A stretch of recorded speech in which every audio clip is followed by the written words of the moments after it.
16-year-old Don Henry and 17-year-old Kevin Ives were out here most likely hunting one night, August 23rd, 1987, actually one morning, around 4 a.m. A 6,000-ton freight train over 1 mile long came barreling down through this area around 50 miles an hour.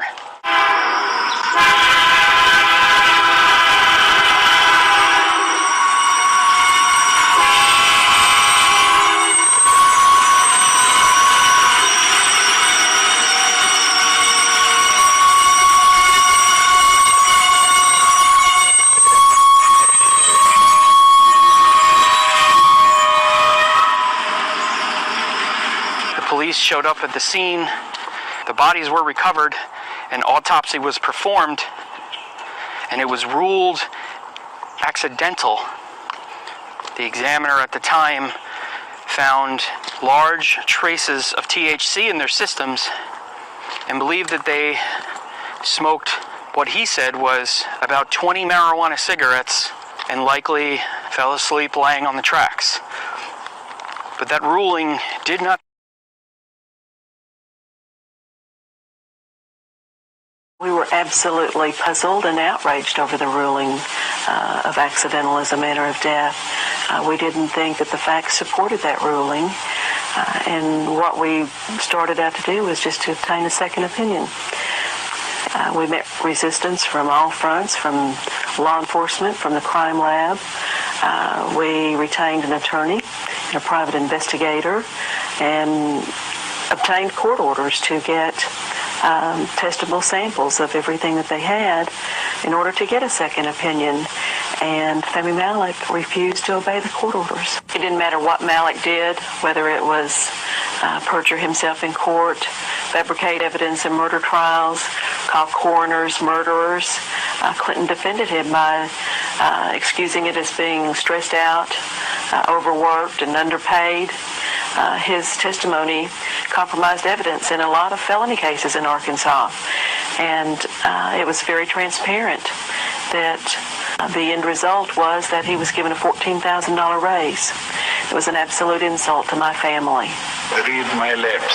I'm not going to comment. Dr. Malik refused repeated requests to talk with us, but when we caught up with him, he said people didn't like him because he's from Egypt, and he claimed he had never made a single mistake in any of the 7,000 autopsies he conducted. People say that as the state medical examiner, you were incompetent and you bungled cases, and that Governor Clinton, for some reason, defended you and protected you. Is that the case? You have to understand, they did 7,000 autopsies. Not one single case overturned because of me. Not a single case? Not one single case. But that's just not true. Yet somehow, Malik got a 41% raise for his efforts. On a side note, I'd like to take the time to point out the differences in motherhood. On one hand, we have Linda Ives, who lost her son, and she has the proper mother's love of her child, which has also been what's kept her drive in full gear to continue to fight for justice for her son, Kevin. On the other hand, we have Arkansas State Medical Examiner's Commission Chairman, Jocelyn Elders, Femi Malik's boss, pictured here, who no doubt loves her son, but one must question her overall ethics in supporting Malik. And an ironic twist, and if you know the overall case well enough, you'll agree it's ironic. Shortly after Bill Clinton, who strongly supported Malik as well, took Elders to the White House with him and appointed Elders United States Surgeon General, her son Kevin will get arrested for selling cocaine to undercover agents and get a 10-year jail sentence. Had Elders been paying more attention to truth and integrity, perhaps she would not only have told the truth about Malik, but might have raised her son in a better manner that would have had him knowing better than to involve cocaine into his life and selling it. Anyways, let's meet Dan Harmon. Dan Harmon is the key player in this whole story. Keep that in mind as we go. He was a former state prosecutor from 1978 to 1980 and had his share of troubles and unreported domestic abuses on multiple ex-wives over the years. He was always protected and vouched for by many officials, both law enforcement and civil. And by the time Femi Malik had made his ridiculous ruling, Harmon actually convinced Judge John Cole to appoint himself, Harmon, as special prosecutor in the original grand jury investigation into the boys' murders. Harmon and his best friend and assistant prosecutor, Richard Garrett, approached the Ives family and embraced them as friends and promised them they would find the killers of Kevin and Don. Little did the Ives family know at the time, though, that Dan Harmon himself was actually involved in the murders of Kevin and Don, which in hindsight now makes sense, understanding why Harmon made sure he was appointed to the case. Ultimately, the grand jury investigation into Kevin and Don's murders was closed down on December 31st, 1988 by Judge Cole, working in concert with Harmon and Garrett, and the jurors are not allowed to render any of its findings on record. The Saline County Special Grand Jury has now disbanded. 3 hours ago, it delivered its final report on the deaths of 2 teenage boys. But the grand jury was not allowed to do what it wanted. I know that because you could not repeat in the report much of the testimony that you heard and evidence that you received, that you are somewhat frustrated by it. And that's understandable. In the final analysis, I know that the grand jury hated at this point to give it up, because I think the public needs to know about the seriousness of the drug problem here in Saline County and maybe other surrounding counties. So even though there was no one charged in the original grand jury investigation, there was plenty of evidence of many problems and suspicious activity by officials overall. Judge John Colum and prosecutors Dan Harmon and Richard Garrett brought the grand jury to a close on December 31st, 1988, with the grand jury evidence and reports suppressed and not allowed on record, against the grand jury's own wishes. Unreal. And the unreal is only just beginning.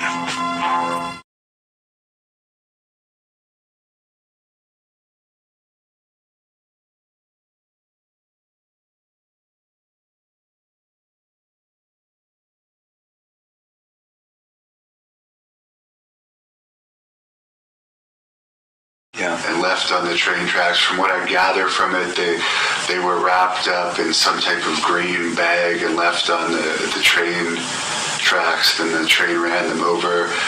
From what I gather, the doctors originally said that they had overdosed on marijuana and passed out, but it was later found that they maybe only had the equivalent of 2 or 3 joints in their system, and that wouldn't have explained the garbage bag. And then I guess a private investigator who was doing some investigating later was killed mysteriously. So there's a lot of mystery around this death. So what is it that you know about it? I know all about it. Like, what was your exact experience that night? My experience is this. I was contracted to go down there to kill 2 Arkansas State police officers that were stealing drops. They had stole up to $2 to $4 million is what I was told. And so to make that kind of money, I would have done it. I did it. I'm guilty. But that's not the way it happened, you know. There ended up being, I was there at the drop site. The drop landed. Other witnesses said the same thing, corroborated exactly what I said 30 years after. The witnesses came forward and said they seen the kids being beat up by a couple of cops, taken back before the area by the tracks. The drop was right by or near the tracks, maybe 100 feet, 120 feet. Went to the tracks, we're on the tracks using the phone when we seen the kids. The kids took out, the cops took off, 2 cops that were involved in the drops took out after them, brought them back, and they'd been beaten with flashlights. And they were over the shoulders of the 2 cops. The cops dropped them by the railroad tracks. I was up on the tracks, and I didn't do it, but I was there, so I'm an accomplice. It doesn't make no difference. They took and threw them up on the track. So why were the kids were just accidental witnesses? Is that the issue with the kids? That's right. They were just in the wrong place at the wrong time. I guess they were deer spotlighting. And so I said, these are just young kids. One kid was already dead. One kid was already beaten to death. And Kevin Ives was a kid that was alive. And he said, don't want to leave no witnesses. I said, well, it was a clean drop. I said, there was nothing taken at the drop site. And so I didn't want the kid to get killed. And one of the cops took the butt of the rifle and butted him in the back of the head and split his head. Boom, I just split him right in 2. Killed him instantly. Threw him up on the tracks by the hair and the crotch. They were handcuffed behind their back when they came back. And then I was told, and I did, put in between the tracks. But the tracks... You didn't actually see them put the kids on the tracks? I helped put the kids on the tracks. No, I was there. Okay. I helped. You know, what you said was a green tarp. It was a tarp that was put over them so they'd be hidden when the train came by, I guess at 4:30. A train came by and ran over them. And they said they fell asleep because of, like you said, pot. Had nothing to do with pot. You know, they were already dead. They'd been murdered. So why were you going to kill the police? You said that because they lied about it. All the guys, the inside cops that were there were the ones that were stealing. They saw me there and they were freaked out. Who's this guy? Because I was under a mask and gloves. I didn't tell you that. And then I was there with the sheriff, Sheriff Steed and I.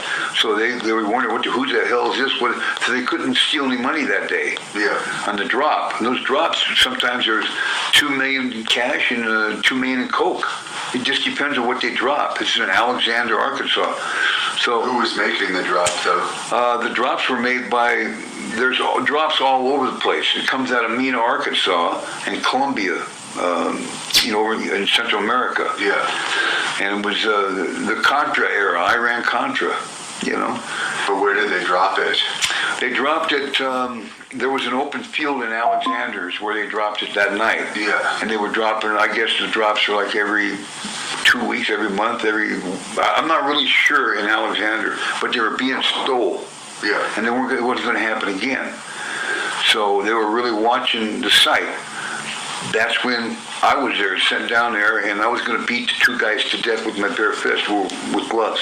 So you went down there by yourself?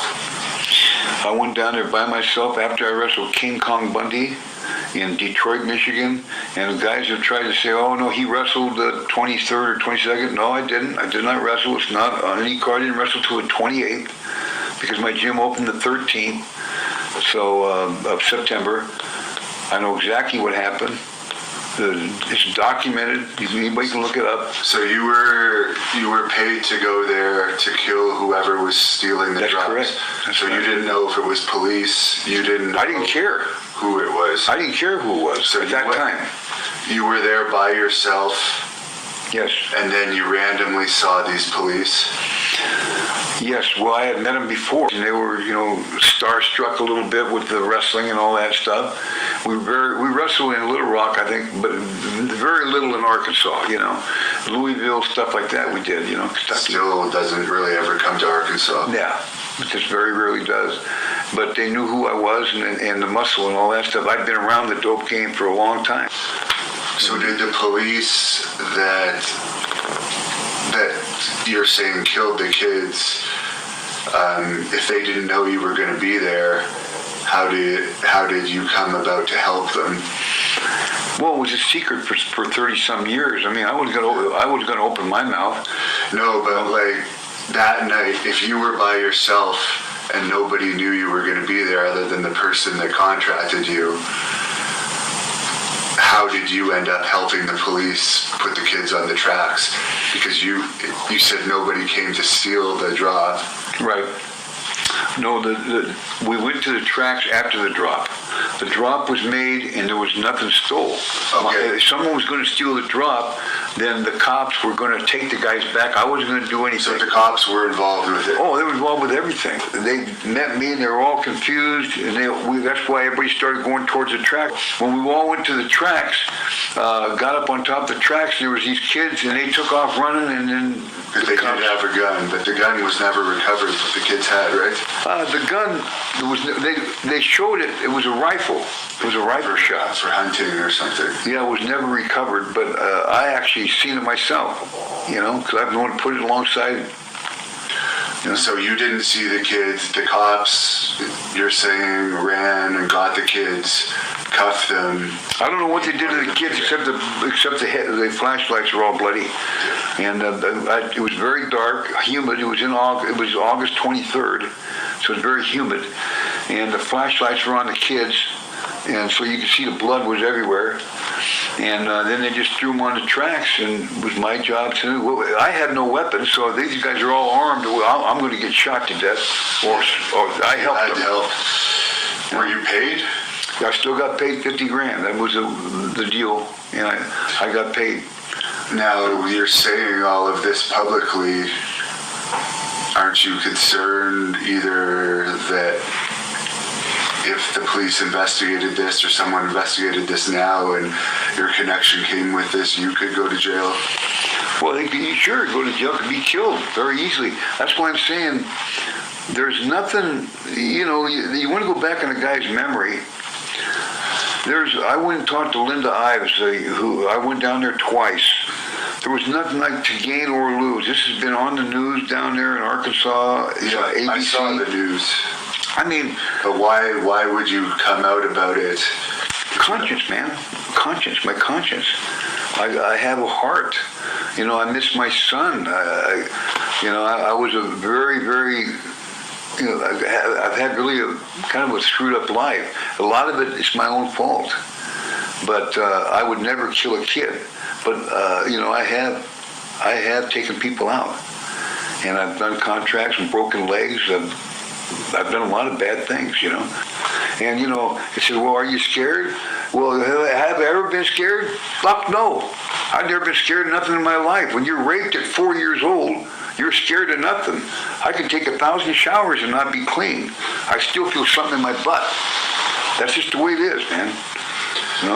I'm not afraid of nothing. They want to come after me, come after me.